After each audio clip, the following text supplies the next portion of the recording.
sekarang masa musim corona atau masa pandemi.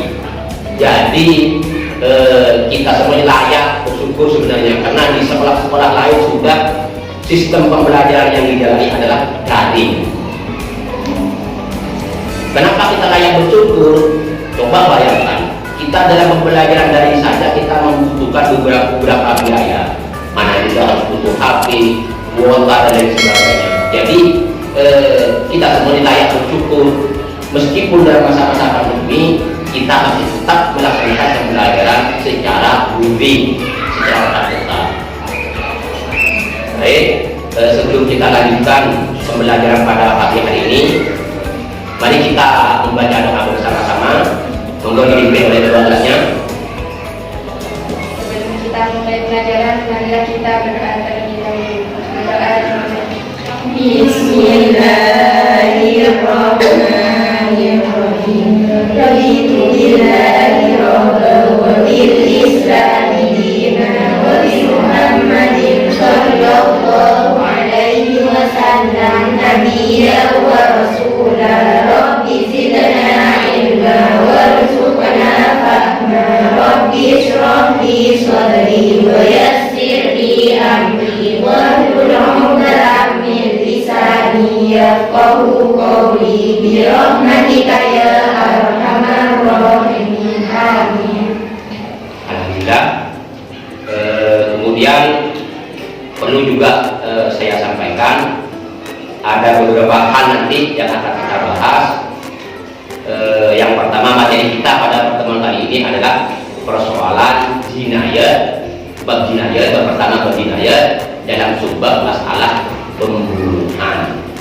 Cuman sebelum kita lanjutkan pada pembahasan, saya absen dulu ya, satu persatu. Hadir semua ya? Hadir. Arti Hadir. Dewi Rosalinda Putri, Fatimah Zahra, Lini Sibarul Rahman, Maftuhatus Solihah, Mutimatul Asroria, Rizkawati, Sari Ayu Imalia, Silvia Rahmatika.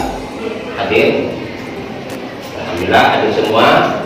Mudah-mudahan proses pembelajaran kita pada pagi hari ini berjalan dengan lancar dan kita semua dapat menyimak pembelajaran satu demi satu, sehingga kita semua bisa memahami dan dapat memetik hikmah daripada materi pembelajaran pada pagi hari ini.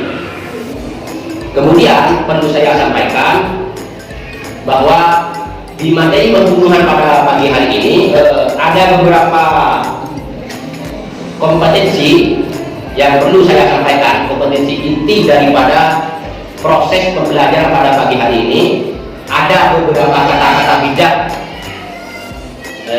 yang perlu sampean pahami dari beberapa pakar. Yang pertama dari Mario Teguh, kita kenal bersama di beberapa layar televisi. Mario Teguh ini pernah menonton di TV Mario Teguh. Ini ada beberapa hal tentang pembangkit kita dalam rangka bersemangat dalam belajar. Yang pertama, ikhlaslah belajar, bahkan yang paling berilmu dan bijak di antara kita sekalipun masih dari belajar. Maksudnya gimana? Apalagi kita yang masih dalam proses pengetahuan, wawasan, keilmuan kita masih di level bawah. Jadi muncul kalau tidak semangat dalam belajar. Kata Mario Teguh ini, dalam belajar kita harus ikhlas dan semangat. Kenapa? Kita ambil contoh saja, mereka-mereka yang sudah ahli, yang sudah level tinggi ilmunya, ini masih semangat dalam proses belajar. Apalagi sampai yang masih di bangku MA ini. Itu juga yang kata bijak yang pertama. Yang kedua, kata-kata bijak yang kedua adalah apa yang seperti dikatakan hakim, bila kita memiliki banyak harta, maka kita akan menjaga harta itu. Akan tetapi jika kita memiliki banyak ilmu, maka ilmulah yang akan menjaga kita. Itu apa yang disampaikan oleh hakim. Ini masuk akal sebenarnya.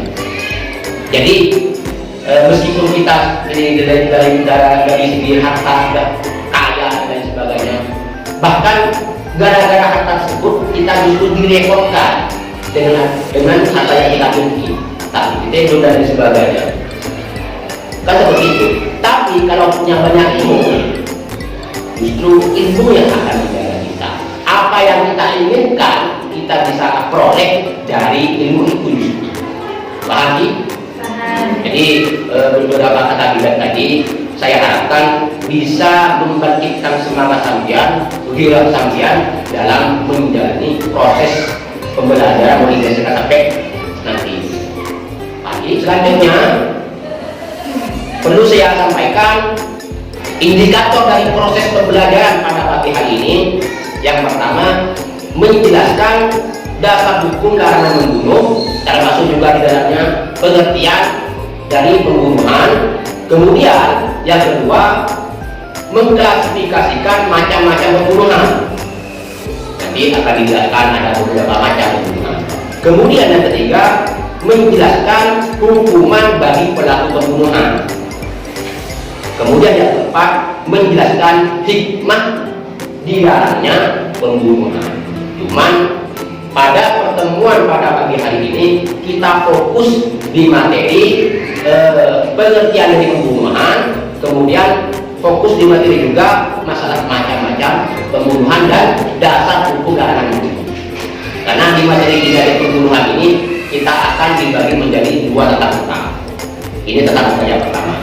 Kemudian tujuan pembelajaran kita pada pagi hari ini, setelah kita mengikuti materi tentang jinayah dan hikmahnya melalui model aktif training, jadi sambil menyimak apa yang saya sampaikan, kemudian juga membaca beberapa literasi buku yang saya pegang, buku materinya, saya menyampaikan dengan metode ceramah, saya simak baik-baik. Harapannya nanti setelah mengikuti beberapa proses pembelajaran, siswa dapat menjelaskan pengertian hukum pembunuhan dan hikmahnya. Oke, lanjut pada materi selanjutnya. Yang pertama adalah pengertian pembunuhan. Coba saya coba tanya satu siswa saja, kira-kira ada yang bisa menjelaskan apa yang dimaksud dengan pembunuhan menurut pemahaman sampean? Coba ada? Ya silakan. Namanya siapa? Oke, yuk, coba sampaikan. Pembunuhan menurut saya adalah menghilangkan nyawa seseorang. Oke, ada yang lain? Tidak ada? Jadi saya lanjutkan ya. Itu sudah betul apa yang disampaikan sama sampean. Jadi yang dimaksud dengan pembunuhan itu secara bahasa adalah menghilangkan nyawa seorang. Baik itu menghilangkannya dengan cara yang tidak benar atau menghilangkannya dengan cara yang benar, yang dianggap diperbolehkan oleh syariat. Karena ada beberapa memang kasus pembunuhan yang itu memang secara syariat adalah syariat legal, berdasar ilegal, ada yang bertentangan dengan syariat. Ada pembunuhan yang seperti itu. Nah, yang dimaksud pembunuhan di sini secara bahasa adalah menghilangkan nyawa seseorang. Kemudian secara istilah, pembunuhan itu adalah perbuatan manusia yang mengakibatkan hilang nyawa seseorang, baik dengan sengaja atau dengan tidak sengaja, baik dengan menggunakan alat yang dapat mematikan maupun dengan alat yang tidak mematikan secara biasa. Ini pengertian pembunuhan. Artinya secara istilah itu yang dimaksud dengan pembunuhan, menghilangkan nyawa orang lain dengan menggunakan alat yang lazim digunakan untuk membunuh. Mungkin guna sampai sudah berpikir, sudah ada apa yang dimaksud dengan menggunakan alat yang lumrah atau yang biasa digunakan untuk membunuh. Ada yang bisa menunjukkan? Contoh satu saja. Pisau, bisa. Apalagi? Pedang. Jadi yang dimaksud dengan pembunuhan secara istilah ini menghilangkan nyawa seseorang, baik menggunakan alat yang lazim digunakan untuk membunuh. membunuh ataupun menggunakan alat yang tidak lazim digunakan untuk membunuh. Cuman di sini ada batasan-batasannya. Ada yang sengaja, ada yang tidak sengaja. Yang dimaksud dengan sengaja itu memang ada niat untuk membunuh, itu yang dimaksud dengan sengaja. Oke, nanti kita akan bahas berikutnya. Kemudian yang selanjutnya, dasar hukum larangan membunuh. Di beberapa Al-Quran, ayat-ayat Al-Quran maupun hadis sebenarnya sudah banyak yang menjelaskan bahwa membunuh itu merupakan perbuatan yang tidak diperbolehkan atau diharamkan oleh syariat. Cuma dasar hukumnya yang akan saya sampaikan ada satu dalam surat Al-Isra ayat 33, bisa sampai saksikan wilayah itu. A'udzubillahi minasyaitonir rajim. Wa la taqtulul nafsa allati haramallahu illa bil haqq wa man qutila mazluman faqad ja'alna li waliyyihi sultanan fala yusrif fil qatli innahu kana mansura. Ini beberapa satu ayat surat Al-Isra ayat 33 yang dijadikan dasar oleh beberapa ulama sehingga membunuh itu dilarang. Artinya kurang lebih seperti ini terjemahnya. Jadi sampean bisa meneliti sendiri terjemah dari surat Al-Isra ayat 33 ini. Kalau bicara masalah dasar hukum membunuh ini banyak sebenarnya, bukan cuma surat Al-Isra, bukan cuma surat Al-Isra ayat 33, hadis juga ada. Jadi sampai bisa mengeksplorasi sendiri, bisa meneliti sendiri di beberapa, baik di internet, di beberapa buku pelajaran. Sekarang kan banyak macam buku pelajaran, ada yang terbitan tahu sekian dan sebagainya. Yang selanjutnya, macam-macam pembunuhan. Menurut jumhur ulama, yang dimaksud dengan jumhur ulama di sini adalah mayoritas ulama. Dalam hal ini ada Hanafiyah, Syafi'iyah dan Hanabilah. Macam-macam pembunuhan itu dibagi menjadi 3. Bisa disimak di kitab konsep yang di layar itu. Ada 3. Yang pertama, pembunuhan disengaja, atau dalam bahasa Arabnya dalam kitab Al-Quran itu sudah ada diistilahkan dengan al-qatlul amd, pembunuhan yang disengaja. Itu yang pertama. Kemudian yang kedua, pembunuhan seperti disengaja. Kemudian yang ketiga adalah pembunuhan tersalah. Yang dimaksud dengan pembunuhan yang disengaja bisa juga dibaca di tampilan layar. Yang dimaksud dengan pembunuhan yang disengaja itu pembunuhan yang telah direncanakan dengan menggunakan alat yang mematikan. Kalian tadi juga bisa melihat alat yang mematikan yang biasanya digunakan orang lain untuk menghilangkan nyawa seorang. Terserah, entah itu pakai racun, entah itu pakai pisau, pistol, celurit. Kalau yang pernah menggunakan celurit, mereka tahu untuk celurit itu sudah lumrah dikatakan alat yang bisa membuat orang lain meninggal, hilangnya nyawa, bisa menyebabkan hilangnya nyawa seorang. Kemudian menggunakan alat atau senjata yang mematikan. Yang paling penting di sini ada niatan sebelumnya. Jadi dikatakan pembunuhan itu disengaja apabila pelaku tersebut memang punya niatan untuk membunuh, kemudian cara membunuhnya itu menggunakan alat yang lazim digunakan untuk membunuh. Silakan nanti sampean cari sendiri contoh-contohnya apa kira-kira alat yang bisa digunakan untuk membunuh.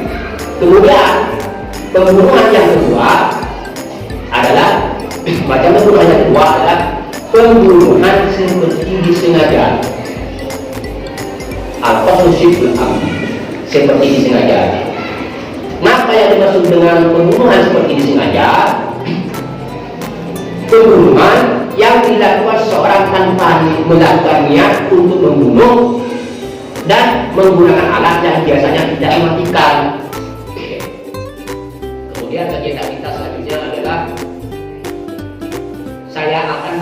beberapa kelompok. Kalian ini akan juga beberapa sembilan semua akan dibagi menjadi 2 kelompok. Yang pertama 4 orang, kelompok pertama, yang kedua adalah 5 orang. Jadi semuanya 9 orang. Nah, ini hasil tesnya itu hasil tes soal-soal yang sudah saya sebarkan itu dikerjakan, nanti dibuka di sini. Kemudian yang PR nanti dikumpulkan di pertemuan yang akan selanjutnya. Baik, kalau tidak ada masalah dengan apa yang menjadi yang saya bahas, ada pertanyaan? Terima kasih kami sampaikan.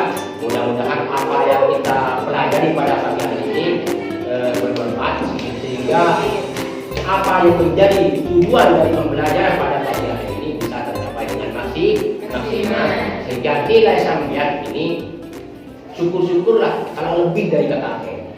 Baik, kita tutup pembelajaran pada pagi hari ini dengan baca doa bersama-sama. Monggo dipimpin oleh ketua kelasnya.